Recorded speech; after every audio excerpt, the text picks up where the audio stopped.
Привет, друзья! Сегодня природа вновь напоминает нам, что человек здесь не хозяин. Земля содрогается, штормы сметают все на своем пути. И кажется, что стихия только набирает обороты. Планета охвачена землетрясениями, ураганами, оползнями и наводнениями. Всего лишь за одни сутки произошла масса событий.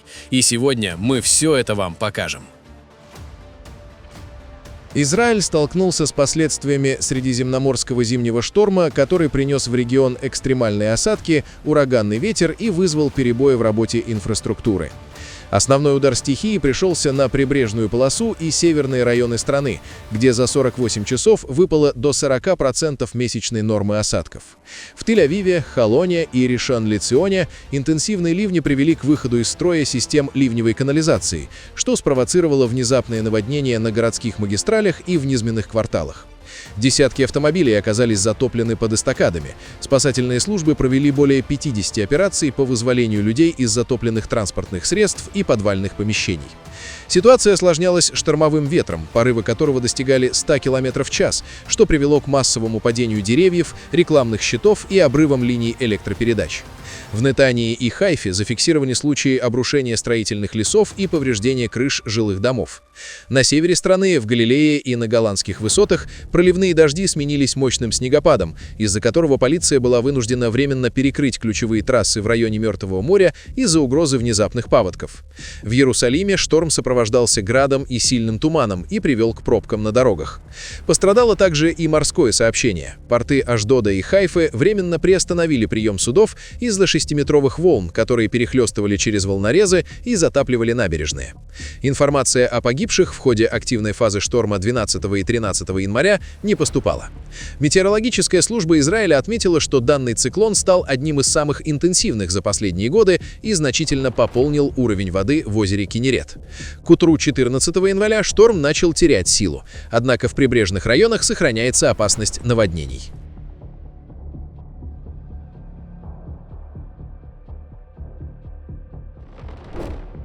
14 января в провинции Накхон-Раджшасима на северо-востоке Таиланда произошла масштабная железнодорожная катастрофа.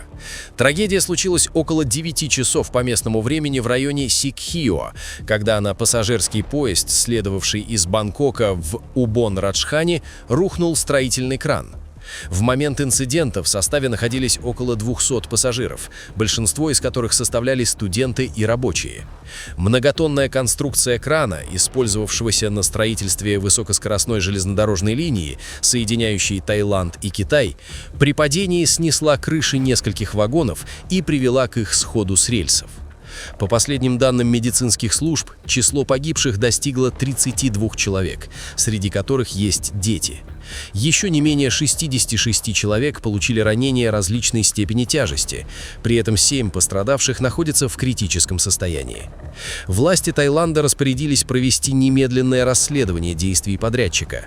Государственные железные дороги Таиланда уже заявили о намерении подать судебный иск против строительной компании за несоблюдение протоколов безопасности при работе над путями в момент прохождения поезда. Движение на северо-восточном направлении полностью приостановлено до завершения разбора завалов и оценки устойчивости оставшихся опорных конструкций строящегося моста. В начале недели восточная турецкая провинция Бингёль столкнулась с продолжительными снегопадами.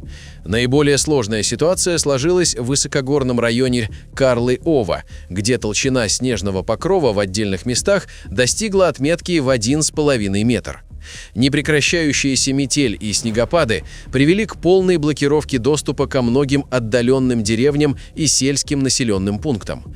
По сообщениям местных властей, десятки дорог оказались непроходимыми для автомобильного транспорта. Муниципальные службы и команды по чрезвычайным ситуациям Бингёля и Карлы-Овы круглосуточно работают в усиленном режиме для восстановления транспортного сообщения. Однако их работа серьезно осложняется. Сильный ветер мгновенно заметает уже расчищенные участки дорог, а низкие температуры способствуют быстрому образованию гололедицы. Власти провинции объявили в регионе штормовое предупреждение и призвали жителей воздержаться от дальних поездок на личном транспорте без крайней необходимости. Несмотря на паралич транспортной системы и сложности с доставкой продовольствия в изолированные районы, сообщений о погибших или пострадавших не поступало. Тем не менее, службы экстренного реагирования остаются в состоянии повышенной готовности из-за возможного ухудшения ситуации. Высокогорный район Аваджик в восточной турецкой провинции Тунджели столкнулся с двухдневным непрекращающимся снегопадом. Мощный циклон привел к тому, что в центре города Аваджик высота снежного покрова местами достигла 1,5 метров, а в отдельных точках превысила 2-метровую отметку. Снег практически полностью скрыл под собой автомобили, входные двери жилых домов и других зданий. Жители вынуждены прокладывать в снежных заносах узкие туннели для передвижения. Из-за аномальных осадков в провинции был побит 65-летний метеорологический рекорд. Это заставило власти объявить регион зоной стихийного бедствия.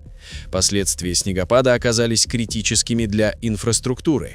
В провинции Тунджели 14 января временно закрыли все учебные заведения.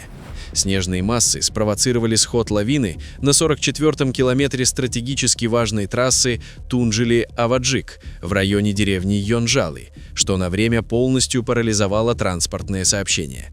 Муниципальные и дорожные службы работают в круглосуточном режиме, пытаясь расчистить заблокированные пути к 159 изолированным деревням. Однако сильный ветер и угроза обледенения существенно замедляют восстановительные работы. На фоне рекордного снегопада зафиксированы случаи выхода диких животных к окраинам населенных пунктов в поисках корма. Метеорологи предупреждают о сохранении опасных погодных условий и вероятности новых сходов лавин в ближайшие сутки. 14 января индонезийский вулкан Марапи, расположенный в провинции Западная Суматра, продемонстрировал резкий рост активности.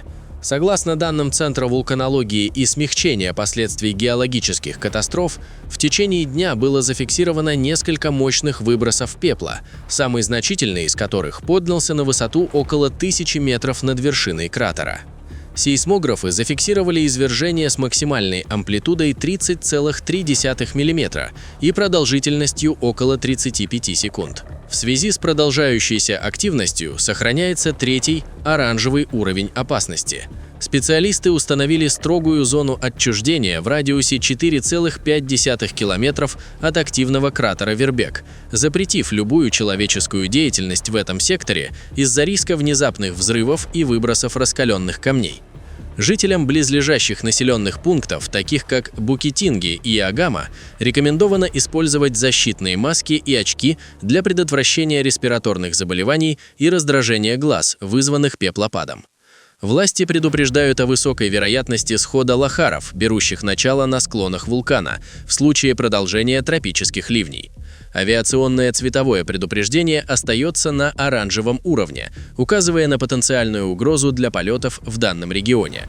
Мониторинговые службы, которые ведут круглосуточное наблюдение за сейсмической активностью и деформацией склонов Мараки, не исключают возможности новых, более мощных извержений в ближайшее время.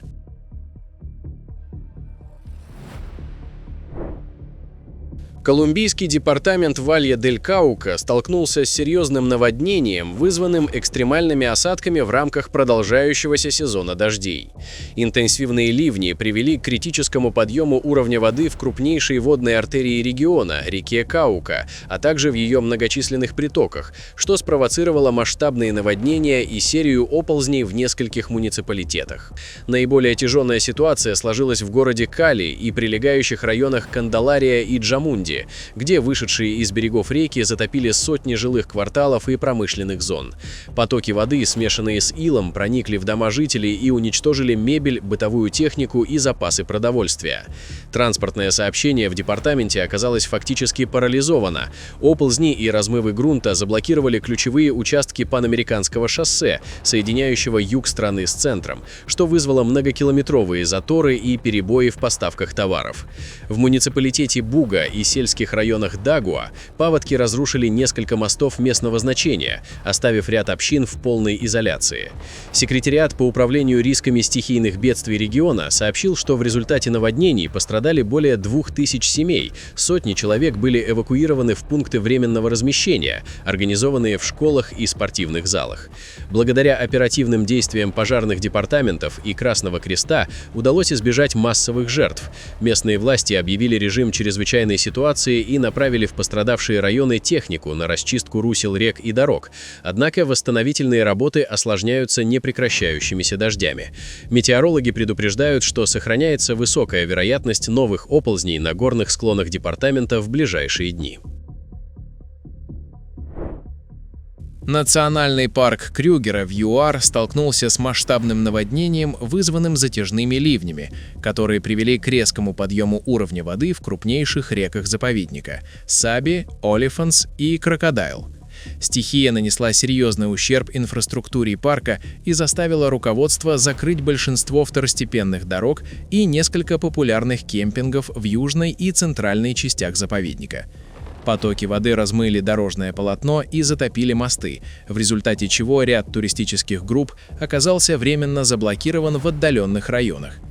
Службы экстренного реагирования совместно с персоналом парка провели несколько успешных операций по эвакуации посетителей из зон затопления. Наводнение оказало значительное влияние на дикую природу. Из-за выхода рек из берегов многие животные были вынуждены мигрировать на возвышенности. Руководство парка отмечает, что текущий уровень воды является одним из самых высоких за последние несколько лет и создает угрозу разрушения старых гидротехнических сооружений, а также опор линий связи.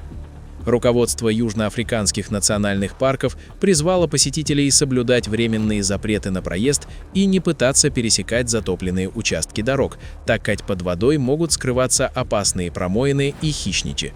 По прогнозам метеорологов, нестабильная погода с высокой вероятностью новых осадков сохранится в регионе до конца недели. Это может осложнить восстановительные работы и привести к дальнейшему росту уровня воды в бассейнах рек.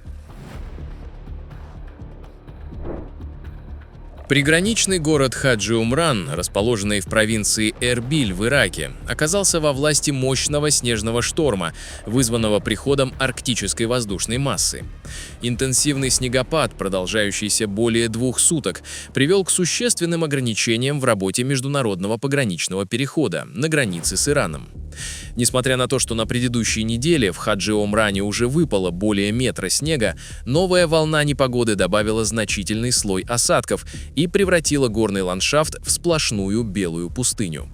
Стихия серьезно нарушила привычный ритм жизни. Движение коммерческого и туристического транспорта через переход Хаджи-Умран ограничено из-за тяжелых погодных условий и опасного состояния дорог. На отдельных участках трасс, связывающих город с административным центром Саран, зафиксированы снежные заносы. Температура воздуха в районе опустилась до экстремальных значений. Метеорологическая служба региона прогнозирует сохранение сильных морозов и снегопадов в высокогорье до конца текущей недели. Дорожные службы работают в круглосуточном режиме, расчищая ключевые артерии для предотвращения полной блокады региона. Власти призывают жителей и туристов воздержаться от поездок в горные районы без крайней необходимости из-за риска схода лавин и сильного обледенения дорожного полотна. Перуанский город Тарапота и другие населенные пункты провинции Сан-Мартин столкнулись с разрушительными последствиями аномальных ливней. Мощный шторм, начавшийся во вторник в ранние утренние часы, привел к выпадению более 80 мм осадков всего за несколько часов, что спровоцировало мгновенные наводнения и превратило городские улицы в бурные реки.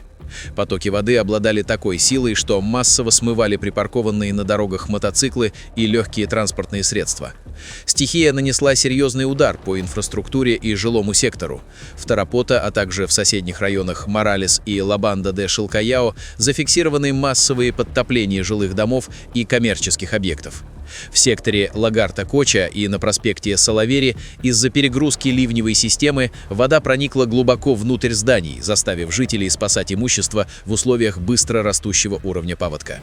Региональный центр экстренных операций и пожарные подразделения Сан-Мартино были переведены в режим максимальной готовности для оказания помощи семьям, оказавшимся заблокированными в своих домах. Официальных данных о погибших не поступало. Национальная метеорологическая и гидрологическая служба Перу сохраняет в регионе красный уровень опасности, предупреждая о возможности новых интенсивных дождей и риске выхода из берегов рек Шилкаяо и Кумбаза, что может спровоцировать вторую волну наводнений и оползней.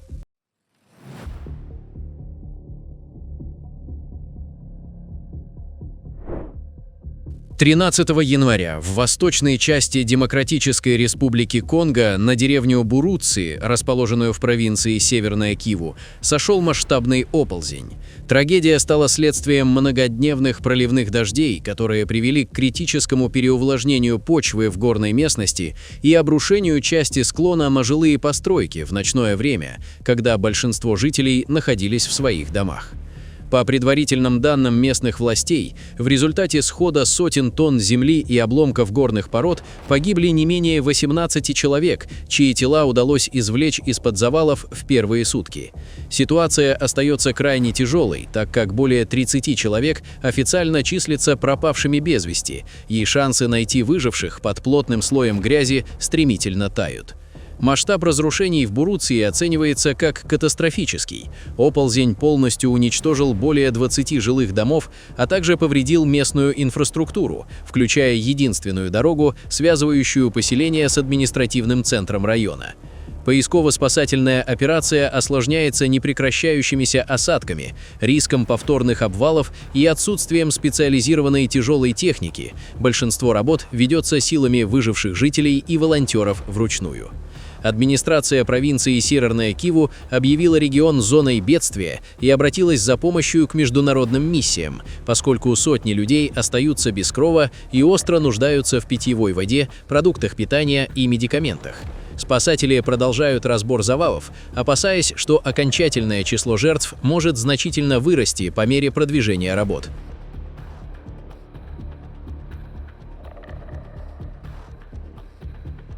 Друзья, на этом наш выпуск завершен. Будем рады видеть вас снова. Подписывайтесь и до встречи завтра в новом выпуске.